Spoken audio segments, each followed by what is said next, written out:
I'm Jillian Carroll with the Sports and Shenanigans podcast. Welcome to Kansas City.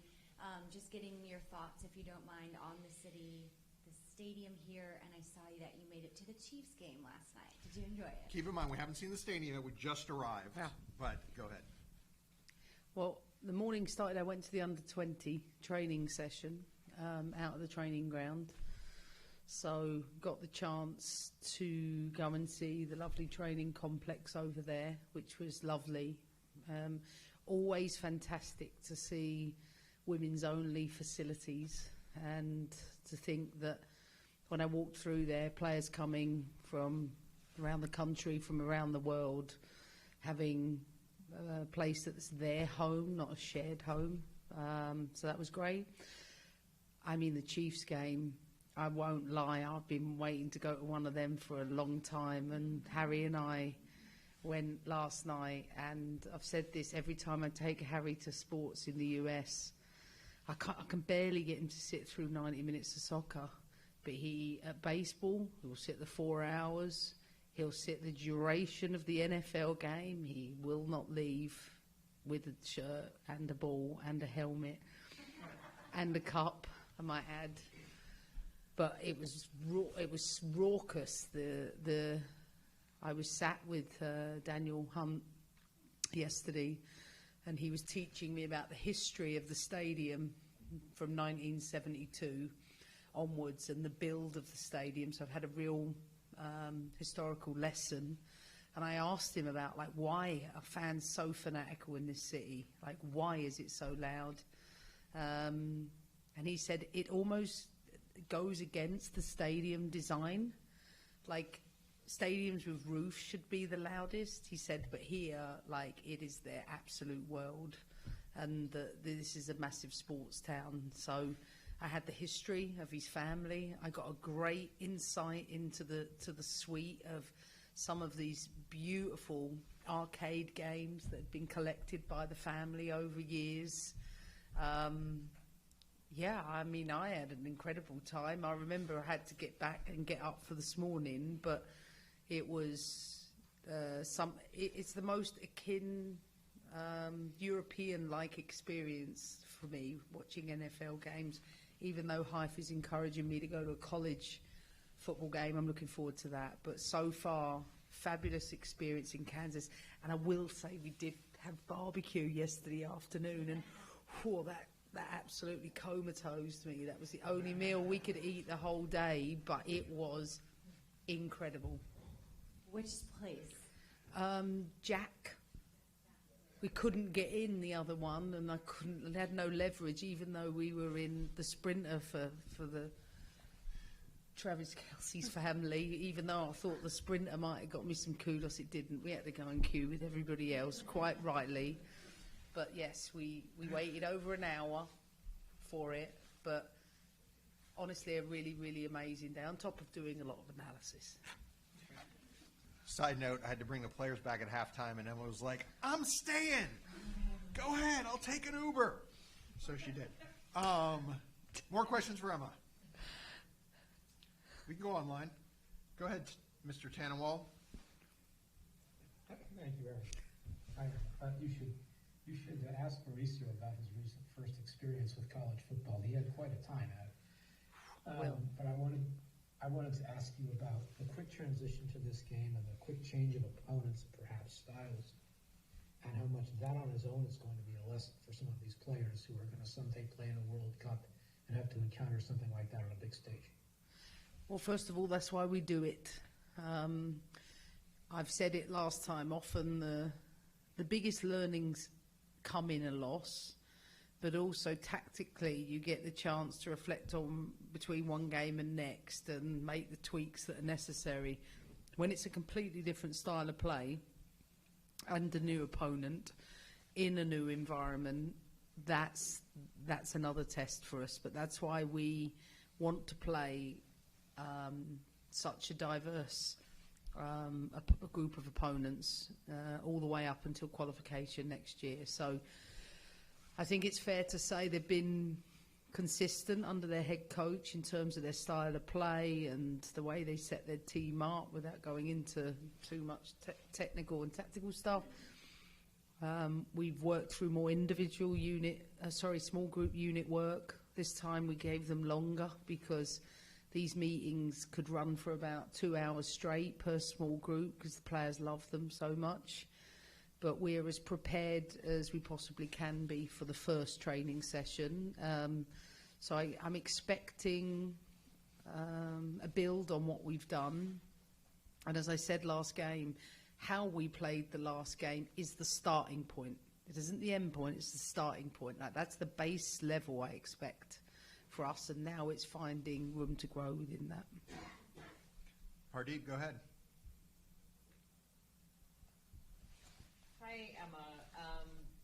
I know you said, like, over the course of the year that I think July was sort of the last touch point for you in exploring the goalkeeper pool. Is that timeline still something that I guess feels accurate to you? And how have you evaluated the goalkeepers that have played so far this camp? Well, I think they've had one game each. Sometimes it's really tough when you have just that. I think game one, we struggled in our build-up. That was clear. But as a team, we struggled. It's not about one player. And in the second game, we did much better in the build-up. But we have hindsight, reflections, analysis to be able to do that. And we tweaked things that perhaps put goalkeeper in a better position for the second game. So that's the learning in that. We need to just keep developing their experiences, and that's what we are doing.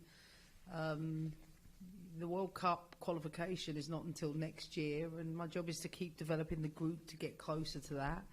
At this moment in time, the three that I hear are the three that are the most likely to keep going in that direction, but there's no certainty or definites, but just that these are the three that we think are in the places they should be. Go ahead.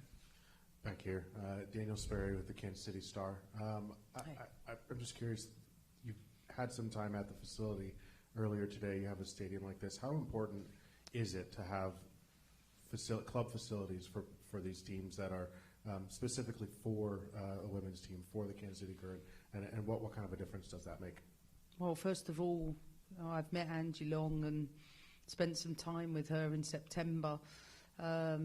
What an incredible family, and what they are doing for women's sport and women's soccer in particular in this country. I think they're leading the way with some other clubs, but to be around their vision, not just purpose-built facilities for women. That's one thing, but it's continual investment, whether it be in their academy team, whether it be in facilities at the training ground, whether it be, I don't know, just even seeing the number of KC trucks around this place. It's nice to be in a hotel where you have a countdown clock for the next KC Current game. Like, you don't see stuff like that. Normally it's, for men's teams. So I think they're doing a great job of making sure that there's merchandise available in shops across the city, that there is a representation. That involves investment, and they should be celebrated for that. And I think being here shows how important it is to us at US Soccer to support our partners, and KC are definitely a team that are certainly leading the way in the US, and it would be great fun to see these fans that Claire Hutton, Michelle Cooper, Lola Bonner have all been telling me about in the last 10 days. You touched on the investment, but I just wanted to ask a follow-up there. Should that be the standard, though, across the board for women's sports ownership, especially in the NWSL? Well, some people might think you're asking the wrong person. You're definitely asking the right one, and the answer to that is absolutely. Said it a million times. We have been denied fair access to our game globally, and being able to create the opportunities for women to build. This is the thing, you have to invest in it over a period of time, and that sustained investment creates stability, longevity, and equity in that. So we have to keep investing, and yes, across our pro leagues. We have to level up within that. But I think it's right to give Kansas City their flowers because they're doing a tremendous job. In the back. Hello. Greg Eklund for Kansas Public Radio and NPR, and welcome to Kansas City. Thank you. Just wanted to, you a moment ago shared what you have been told by the likes of Michelle Cooper, Lola Vanta, and Claire Hutton. And Ali Sentnar. Right. Yeah. Can you share your thoughts on each of them representing the U.S. women's national team? Okay, let's start with, should start with Low. The team got to meet a dog yesterday, and I know that brought a lot of cheers internally. She is someone who, I remember having this conversation with Vladko about her. She's been a constant in this team in terms of performance and delivery.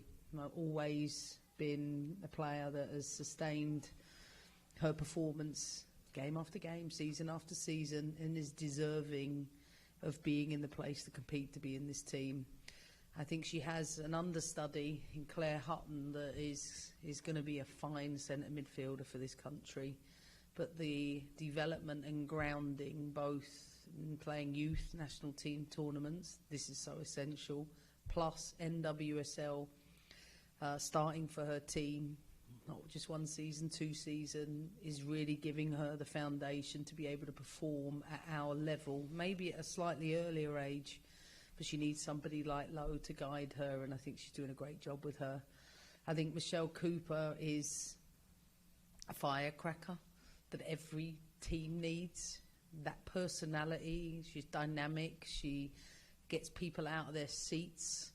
I think, especially this season, I think she's adding even more quality in the final third. Something we keep asking of her. There's a reason they've been the most consistent team across the league. And I think in Ali Centre, just coming to the club will... I've been told she's been outstanding in training coming into this environment. But when you come into a top environment, you might not get everything all at once. But if there's one player I know that is determined, no matter the obstacle, no matter the realities of a situation, that will make things happen, it's absolutely Ali Sentner. And I think the quartet that have been driving the standards here at this club, and it's why they are the outstanding team in the NWSL this year. Jeff Kassouf, go ahead. Hey, you touched on the long gap from the last international window to this one and how it maybe affected you all in that first game. The window after this comes very quickly, and obviously the NWSL playoffs are in between. So do you foresee a situation where you want to keep continuity in that group to build upon this window, or is there more there to rotation and looking at other players? I think the first thing is I'm getting clearer idea of that every day. Yes, I want there to be continuity, but I also want to... there was a test for us in the last game, which I think the team passed with flying colours. There will be changes tomorrow for me to see where players also who haven't been given a lot of minutes, where they fall into that. And all I ask is that they play the game that we are developing and focus on improving, not proving to us they're good enough to be here. And I think after this camp, I can only make decisions based off of those that are available. But yes, I think being intentional about how we keep developing a core group is always at the front of our mind. But as I've mentioned before, I'm not going to come to camp to play 2 games against Italy to have someone sit on the bench for 2 games if they could go to Europe and play for 2 games. I might not get all of that right, but at least intentionally I will make decisions to say, actually, this 19-year-old might be better off going here and getting that bank of experience than sitting on the bench. That might be a conversation we have. but we genuinely don't have it until this camp is wrapped up. We have a provisional roster to prepare for next weekend, and we will take next week to analyse and reflect. There is a U23 camp in Europe in December. Last one goes to Sean. Go ahead. Coach, thank you for your time today.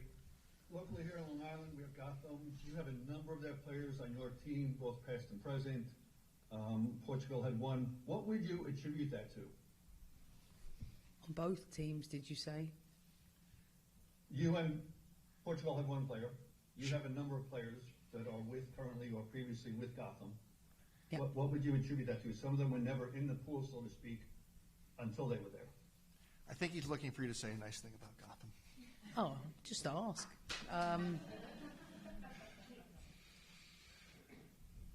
I don't think about like representation of clubs necessarily. I would just look. I think if we're to take Sonnet and Lavelle, you know, they've been two veterans of the game that have produced performances day in, day out for a long period of time. I think it speaks for themselves. I think the nice thing about where NWSL is at is there's been so many more opportunities for first and second year pros. I think that's where it's got younger in some regards. You think about Lily Reel going in as a rookie. I think she had a brilliant season for a rookie. I think Jaden Shaw has shown the importance of setback in career and the importance of almost like gone in one direction, it didn't quite work out. I didn't give up. I kept backing myself, believing in myself. I think Jaden Shaw showed that the last game, like what great steps she's taken to put herself in a better position. And I think we have to really, I forget this, I've been a club coach for so long, but development to me is really straightforward. I'm sorry, you were muted. Probably a good thing. Hold on.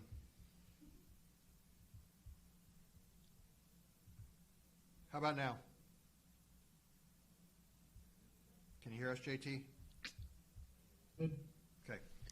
Not just saying, one thing I'm certain about in development is it's not linear. It's messy. It's good. It's bad. It's ugly. There's so much that happens. It can be quite tumultuous for them. This is what we want. We need to increase the differences in their journeys and not have this whole attitude of like, oh, they'll come up and they just stay up. Hyphen and I were talking about this earlier. It doesn't work like that. You might bounce back and, you know, solidify where you need to be before you kick on again. And I think the fact that players are coming from Gotham or wherever is a testament to our league. And you know, we want to make sure our players, no matter where they come from, they feel like they're in the best possible places to be able to get to this level. Excellent. Thanks, Emma. Thanks. Let's get everyone in the mix zone. We'll get you some players.